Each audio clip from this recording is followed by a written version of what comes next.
So here we have the Jeep Renegade automatic on a 68 plate. I'm going to start off by showing you around the outside of the car, and then we'll hop in and run through some controls on the inside. But from the outside you can see it's a 5-door car with alloy wheels and tinted windows. Let's start off inside the boot and then work our way around the rest of the car from there. So as we approach the back of the car, you can see we have reversing sensors, plenty of boot space as well, along with that 60/40 split folding rear seat should you wish to increase this space even further. Okay, so we're just going to work our way back round to the front of the car, and then we'll hop in and run through some controls on the inside. But now that we've done a full circle of it, you can see it's in excellent condition the whole way round. Just briefly before we climb in, I think it's what we're seeing the interior from this exterior point of view. There's plenty to run through on the dashboard, so let's hop in and we'll do that now. Okay, now that we're inside the car, we're going to start with the dials. On the left-hand side, we have the rev counter, and on the right-hand side, the speedometer.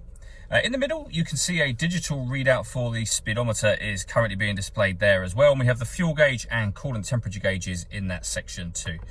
You can change the information that's displayed there by using a button on the left-hand side of the steering wheel for various different bits of trip computer information, eventually back round to the beginning again. If we back out to the steering wheel, on the left-hand side are the buttons I was using just a moment ago and phone controls. And on the right-hand side, we have cruise control and speed limiter. Over in the centre, amongst other things, is where you can pair your phone. Of course, it's where you'll find your music as well. And you can see radio-wise, we have FM, DAB, and AM radio. If you want to listen to your own music, you can do. There's a few ways of doing that. You can stream your music wirelessly via Bluetooth audio. We have auxiliary input and USB input as well. This car's also got, as you can see listed along the bottom here, satellite navigation. There's a full video that shows exactly how this works that you can find both on our website and also on our YouTube channel as well. Below that, we have the dual zone climate control for the car. So you can adjust the passenger temperature up and down. Same with the driver temperature. The fan speed, you can increase and decrease. All adjustments show on the screen. So passenger temperature, driver temperature in the right hand corner, fan speed adjustment will pop up there as well. So they all show. Once you're happy with those settings, you can turn the air conditioning on by hitting that button, and it's on when that green light shows. And press the same button again to turn it off, of course. Or hit auto. The car will now maintain the temperature you asked for by taking full control of the fan speed for you.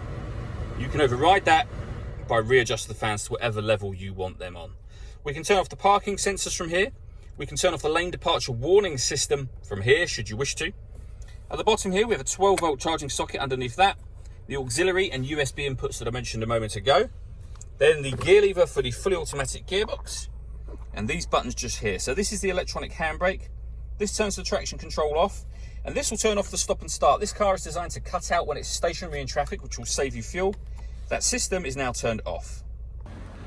All that leaves me to say is thank you for taking the time to watch this video. If you'd like to come and see the car in person and have a test drive, please feel free to call any of our MJA sites. We'd love to hear from you soon.